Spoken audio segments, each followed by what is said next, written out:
back to the channel, everybody. And yes, the world is crazy right now. If you haven't seen, which I'm sure everybody has by now, yes, the United States officially has entered the conflict by striking at Iran's nuclear facilities last night. We're not going to go over that. There's 1,000 reports about that. But really, the world's sort of been, sitting on the edge of their seat, waiting to see how Iran is going to respond. And honestly, guys, this just came out a few hours ago.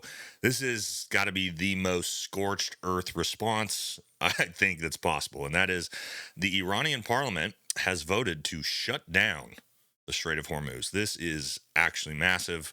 I know reports are just now coming out about this, guys, but we're going to talk about this today, why this is so massive and why it's most likely going to cause a bunch of countries potentially to join in on the conflict on the side of Israel and the United States. Really, really a head scratcher. Okay. So don't forget to like, comment, subscribe. Definitely helps the channel. Let's jump into this one. Let's talk about it. Yeah. So again, as we see the reporting here, Iran orders the closure of the Strait of Hormuz, putting 1/5 of the world's oil supply at risk. All right. And this is what we're going to talk about today. So real quick from this article, it says Iran's parliament has voted to close the Strait of Hormuz, the vital shipping channel through which around 20% of the world's daily oil flows. The move, which would block $1 billion in oil shipments per day, is likely to send oil prices soaring. It will come into effect pending a final decision by the Iranian Supreme Council. Okay, so they voted to pass it. They're basically just waiting on the Ayatollah to give it the gold stamp, which supposedly he's going to do tonight. All right, so why is this such a huge deal? Okay, as you saw there, 1/5 of all of the world's oil supply comes through the Strait of Hormuz, and I think it's something like 80% of Asia's oil comes through the Strait of Hormuz. And we're talking about American allies, India, Japan, South Korea, Australia, all of these countries that heavily rely on this. If you shut that down and you send oil prices to 3x, I can promise you all of the world's sympathy for Iran is going to evaporate overnight, and you will hear calls from all of these countries for Iran's regime to be removed. Okay, so again, I'm shocked that Iran is voting to do this. It's basically self-deletion. But let's talk about let's actually take a look at this and talk about the countries that are sending all their oil out of the strait and all the countries that are receiving it. And so you can see they're pretty much all American allies outside of a couple. All right, so here's a map here of the Middle East, right? You see Iran obviously here on the east, right down in the south part of it. You see the Strait of Hormuz and obviously the Persian Gulf. Yes, huge portion of the world's oil supply comes right through this area. And who is producing it? Who's selling it? Who's shipping it? Iran, obviously. And then also Iraq, which is essentially American controlled. Kuwait, American ally. Saudi Arabia, American ally. UAE, American ally. Qatar, American ally, right? So, this is going to have a massive effect on the Arab world here if Iran decides to do that. So all of these sort of calls of, you saw Saudi Arabia, the entire Arab world is with Iran. That's going to disappear tonight if they vote that through. And you are going to see them all jump ship and jump onto the American-Israeli side of this conflict. Okay. Now, as you see here, all of this oil gets transported through the Strait of Hormuz into the Arabian Sea. Most of it goes to our allies in Asia outside of China specifically. We'll talk about that one in the end. But you have India. So as you can see here, as we zoom out a little bit, say the oil comes out of the Strait of Hormuz here on the west in the Arabian Sea. Obviously, India is right there. India gets somewhere between 80 to 85% of its oil through that lane. Okay, and they are a strong American ally.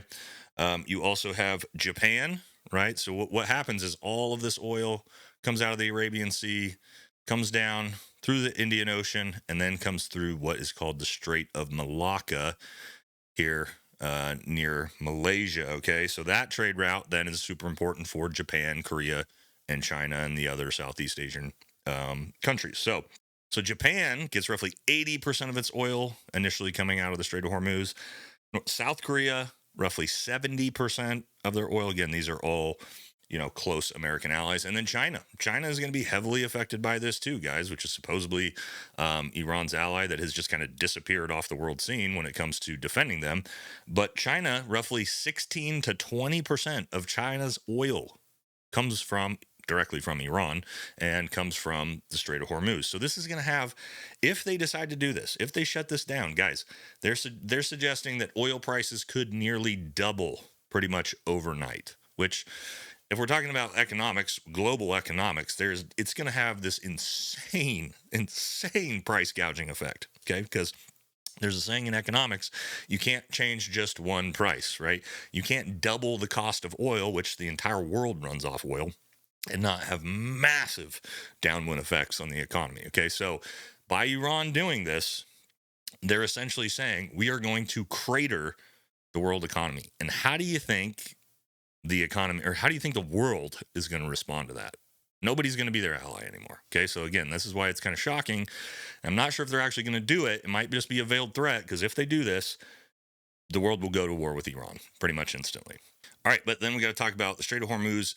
How easily would it be for Iran to actually do this? Well, actually, and this article talks about it, really easy, because of how small and how narrow kind of the passing lanes that are big enough to fit these oil tankers are in through the Strait of Hormuz, right? So it says here, at its narrowest point, it's only about 21 miles wide. However, the actual navigable channel for the ships is just a few kilometers wide in each direction, making it a tightly controlled high-risk zone.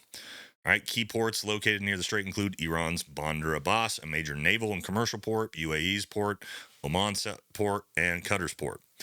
This waterway is the only sea route for oil and gas exports for most of the Gulf countries, which makes it strategically critical. So what they can do, and again, these tiny little shipping lanes, which, 2 kilometers wide for these giant oil tankers is not that big. I mean, they can easily, use naval strikes, surgical strikes from their missile systems in Iran, sea mines, all sorts of different things that could completely just shut this entire area down. All right, and I'm telling you guys, when gas prices go from $3.50 to $7.50, $8 a gallon by a week from now, 2 weeks from now, everybody, Americans as well, are going to have a very different take on this conflict. All of the Iran has a right to defend itself, that's going to disappear when it costs you $250 to fill up your gas tank. All right, and again, everything runs off oil. You got to transport everything, so prices will skyrocket on everything. I have no idea what this would actually do to the global economy, but it would be absolutely catastrophic. I mean, you may even see China get on board and abandon Iran and force their boot on Iran's throat if they try to do this. Because again, China gets roughly 20% of their oil. China buys 90% of Iran's oil and gets roughly 16 to 20% of all their oil. And you think about a country of over 1 billion people and how much oil they're using. Think about how much 20% of their total oil is. It's a massive amount. It would absolutely gut their economy overnight. Okay, so I don't think China's going to allow it to happen. And then India, obviously, you think India is just going to sit around and let 80% of their oil get cut off through this conflict? No. And what happens when India jumps in the conflict? Well, Pakistan, who, we saw how close they were to potentially coming into war, has vowed to be on the side of Iran as an Islamic nation. So does Pakistan and India kick off because India enters the conflict and attacks? And you want to talk about what could potentially spike, WW3 or something like that. This is the type of thing that could spike that. Crater the global economy, shut off 1/5 of the world's oil supply, and watch the world literally lose their minds. So this is scary. I don't think, I want to say I don't think that Iran's actually going to go through with this, even though they voted to approve it. Because if they do, I can promise you the entire world, for the most part, is going to jump on board with regime change. And then you will see boots on the ground. And man, it's wild days here. So we're going to cover this one as it goes forward. Obviously, this just came out as of a couple hours ago. They're supposed to announce it by tonight if they're actually going to go through with it. And man, if they do, you are going to see you are going to see rhetoric change around the world real fast, right? So we'll have to wait and see. Also, me and Jake are going live here probably from the time you see this in about 2 hours, 12 p.m. Pacific. Come by and check us out. We're going to talk more about this. Yeah, guys, we'll have to wait and see. This one's scary.